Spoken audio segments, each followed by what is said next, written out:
చీపో గీపో అని ఆ పిచ్చముండు మాట్లాడింది. సీఎం రేవంత్ రెడ్డి గారిని అంటే మేము వీడియోస్ అందరు చూస్తారు, చావు నోట్లో తలకాయ పెట్టాడో దేంట్లో తలకాయ పెట్టాడో తెలియదు, అదంతా ఒక నాటకం, ఒక బూటకం. అసలు రేవంత్ రెడ్డి గారి గురించి, మహేష్ కుమార్ గౌడ్ గారి గురించి మాట్లాడే స్థాయి ఎవ్వరూ లేరు. దీక్ష చేశారు అంటే దేని పర్పస్ చేశారు? నేను అడుగుతున్నాను, దేని పర్పస్ చేశారు? మీ పనేంటి? ఇప్పుడు అందరికి ఏంటి ఫ్యాషన్ అయిపోయింది అని అంటే సీఎం రేవంత్ రెడ్డి గారిని అంటే మేము వీడియోస్ అందరు చూస్తారు, చీపో గీపో అని ఆ పిచ్చముండు మాట్లాడింది, అలాగంటే దాని వీడియోస్ చూస్తారు అని అనేసి వీళ్ళెవ్వరూ ఏమీ టచ్ చేయలేరు. చేసుకోనివ్వండి, ఎవరికైనా హక్కు ఉంది. బీసీ చేస్తారో ఇంకోటి చేస్తారో చేసుకోనివ్వండి, దాంట్లో తప్పేముంది? తప్పేం లేదు. కేసీఆర్ గారు లేకపోతే, కేసీఆర్ గారు ఆమరణ నిరాహార దీక్ష చేయకపోతే, చావు నోట్ల తలకాయ పెట్టి తెలంగాణ సాధించకపోతే తెలంగాణ వచ్చేది కాదని చెప్పి మాట్లాడు. చావు నోట్లో తలకాయ పెట్టాడో దేంట్లో తలకాయ పెట్టాడో తెలియదు, అదంతా ఒక నాటకం, ఒక బూటకం. మరి ఎందుకు చావలేదు?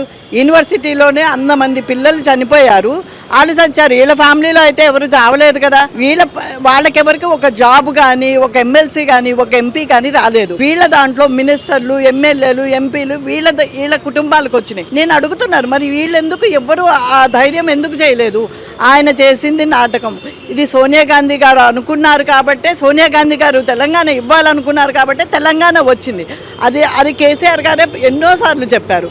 ఆయన ఆ మీటింగ్ అయిన రోజు ఆమె ఇవ్వాలి, ఆయన అసెంబ్లీలోనే చెప్పడం జరిగింది. ఇది లేకపోతే తెలంగాణ రాదు అంటే ప్రజలు విశ్వసించే ఈసారి 10 సంవత్సరాలు వాళ్ళకి ఇచ్చారు. ఏం చేసింది వాళ్ళ గవర్నమెంట్? రాష్ట్రాన్ని, ప్రజల్ని అప్పుల పాలు చేసి నడి రోడ్డు మీద నించొని వాళ్ళు మాత్రం వేల కోట్లు వేసుకున్నారు. ఇంకేముంది తెలంగాణలో పీక తినడానికి? మన సీఎం గారు రేవంత్ రెడ్డి గారు వచ్చి అన్ని సెట్ చేస్తున్నారు. వాళ్ళకి అది కూడా బాధ అయిపోయింది. రోడ్డు మీదకి తెచ్చేయాలి తెలంగాణని, తెలంగాణ ప్రజల్ని రోడ్డు మీదకి తెచ్చేయాలని వాళ్ళ అభిప్రాయం. కేసీఆర్ ఒక్కడి వల్లే తెలంగాణ రాలేదు అని చెప్పి కాంగ్రెస్ పార్టీ వాళ్ళు కూడా మాట్లాడుతున్నారు కదా. అంటే కేసీఆర్ కానీ, కేసీఆర్ కుటుంబం పాత్ర లేదంటారా తెలంగాణ? ఉండొచ్చండి, కేసీఆర్ గారు అది ఉండొచ్చు. ఎట్ ఏ టైము పొన్నం గారు కానీ, అంజనన్న కానీ ప్రతి ఒక్కరు పార్లమెంట్లో పోట్లాడాడు.